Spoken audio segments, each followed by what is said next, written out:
What medieval junk food was like. Let's check it out, guys.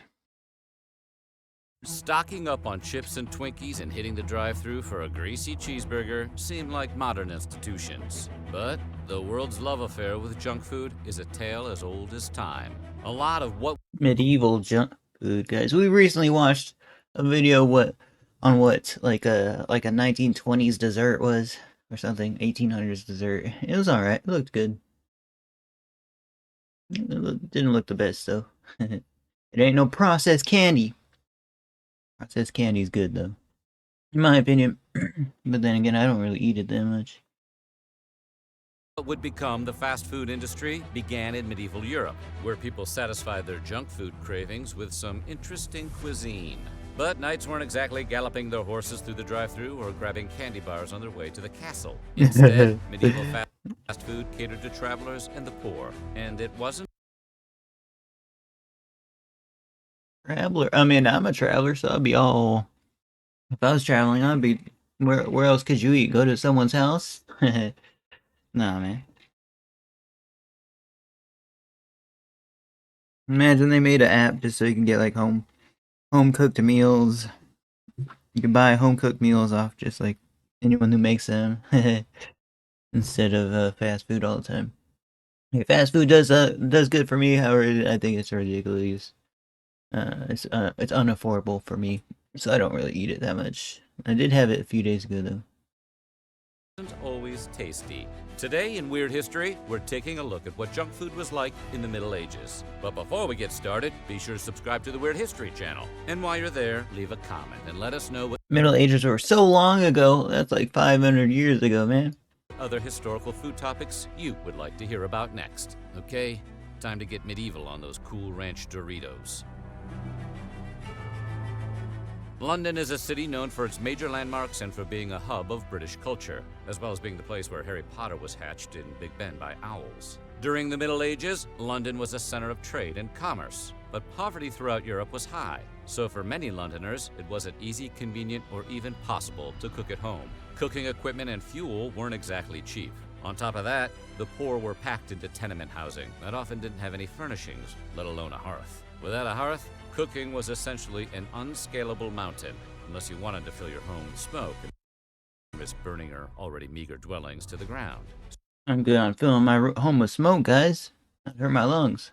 So people visited cook shops instead, the old-timey equivalent of picking up some takeout. Cook shops sprouted up around the Thames to serve the community's fast food needs. These 24-hour They weren't that poor as fanof. They were rich enough to go shopping, guys. I mean, what were the? I know it was more affordable back then, but they were making some bank.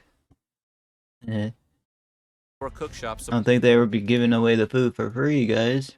supplied hot food to There was tourists probably less of a homeless population back then than there is now. and residents alike.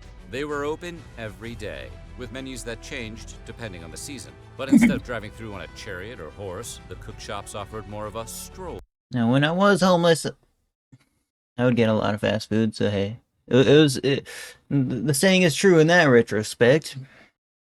through experience. Customers would walk up to the shops to purchase their favorite hot meal. Others would buy what they wanted, then take it home to eat later, because scarfing down a plate of takeout is not always what you want to do in public. Cook shops weren't limited to London. I feel slightly uncomfortable, but hey, it is what it is. One city street in Bristol became known as Cook's Row. Bristol's cook shops offered more variety, including poultry and fish, and may have been among the first to subscribe to the adage, "It's the smell that sells." They'd have their hearths outside the shop and would strategically Nah, raw food smells terrible. Only cooked food smells good, in my opinion, right, guys? Let me know in the comments below. throw food on to cook so that the smell would entice customers over to grab a quick bite. Some shops served And that tactic still works today, guys. sweets. Others were known for their Anyone smell like the fast food restaurant and then be like, yo, that smells good. I want to go eat there.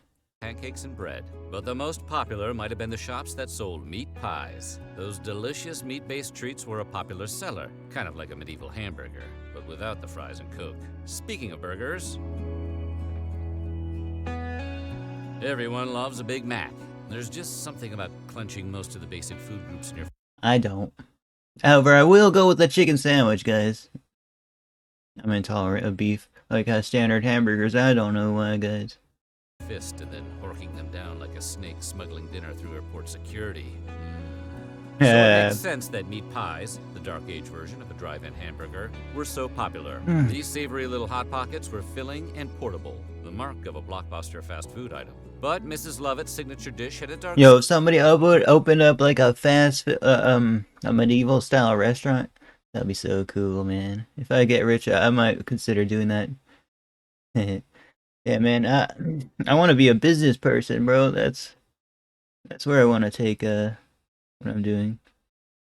Like, take my earnings, open businesses with it. I think it'd be fun. Since so many other streamers do the same thing. side. Spoiled meat. As it turns out, rancid ingredients could be a real problem in medieval cuisine. According to a 13th century Norwich report, cooks would use diseased pork in their pies and serve them to customers without batting an eye. It wasn't uncommon for shop owners to warm up days-old spoiled pies instead of wasting them. Poverty was extremely... There's no USDA or whatever back then.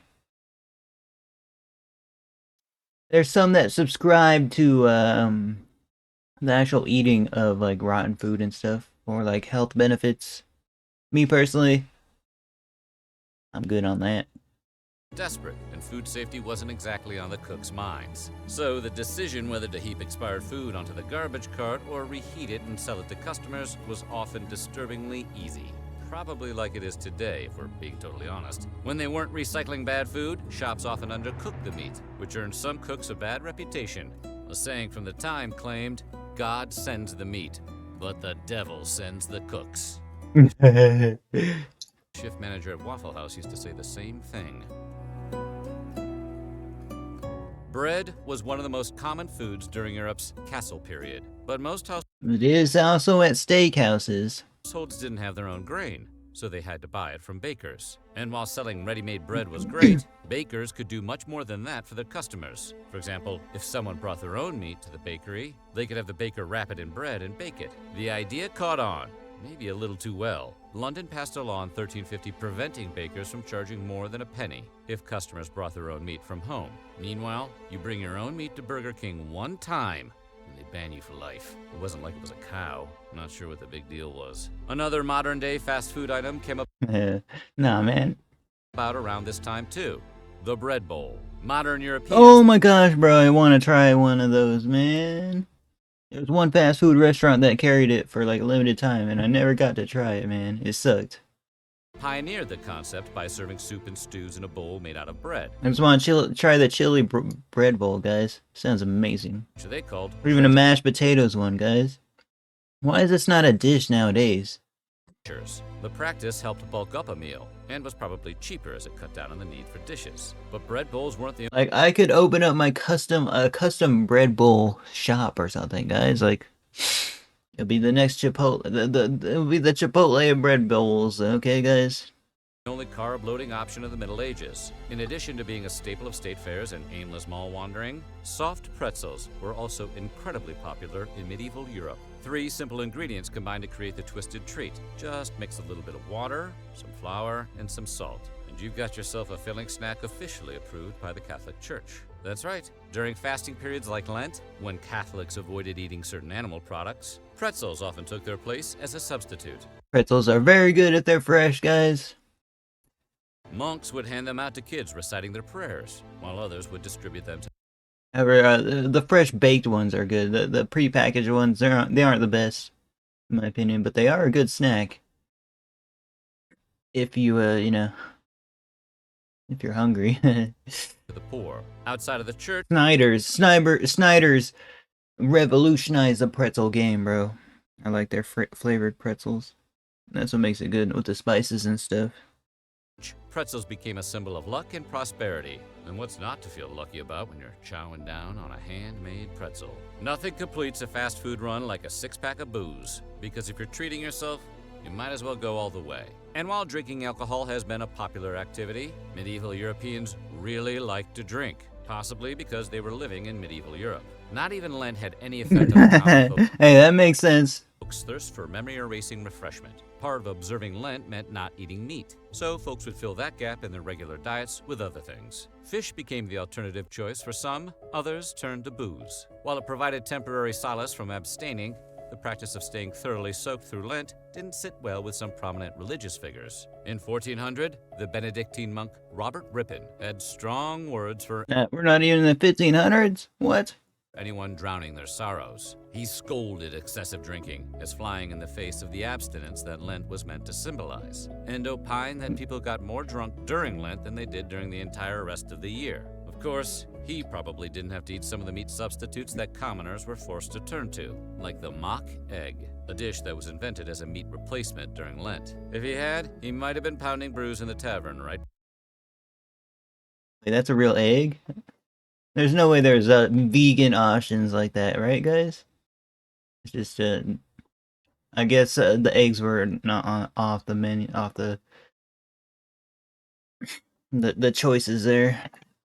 Beside them. Making a mock egg is easy even today. Just take a few empty eggshells, fill them with a mixture of almond milk jelly and crunchy almonds. Then dye it yellow and choke it down with a mug of ale. Tasty? It kind of sounds good though. Now pass the beer, please.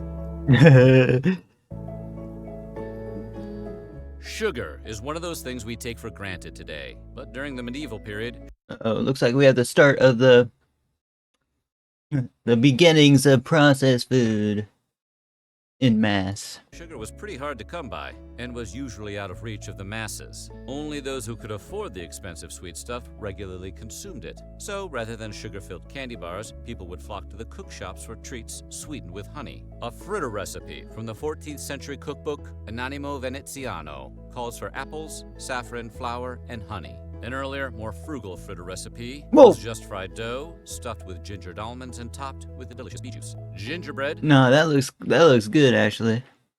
another popular item for satisfying the peasantry's sweet tooth, also used honey, incorporating ginger, cloves, and pepper, giving it an inimitable sweet and spicy flavor. But Never heard that word in my life, guys. when you're in the mood to throw money at a cholesterol spike, there's nothing quite like the funnel cake, a delicious combo of fried dough and powdered sugar.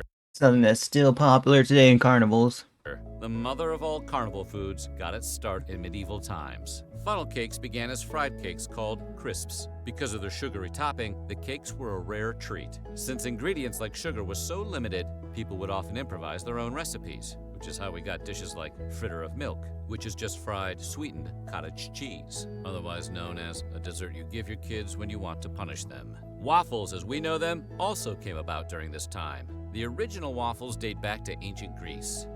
Go waffles, guys. Known as ovelios, they were flat cakes cooked between two plates, and they weren't sweet, which is a huge oversight that arguably contributed to Greece's downfall. Later, the Catholic Church began making flour waffle wafers, which typically depicted biblical scenes. But it wasn't until the Crusades when a more recognizable version Not even Rome, just Greece. I didn't know Greece had a downfall, guys. I guess they did. of waffle batter, combining cinnamon, honey, and cream, really took off in Europe. And in the 15th century, the Dutch invented the famous grid patterns that transformed waffles into the optimal syrup and whipped cream delivery systems celebrated by junk food connoisseurs centuries later. Initially, waffles were a common street food, but would eventually become the breakfast and dessert staple we fling into toasters to this day. Thanks to the discovery of the New World, sugar became affordable and accessible to everyone. Honestly, just recently picked up waffles after a lifetime of not really eating them that much, and they are good. They are good.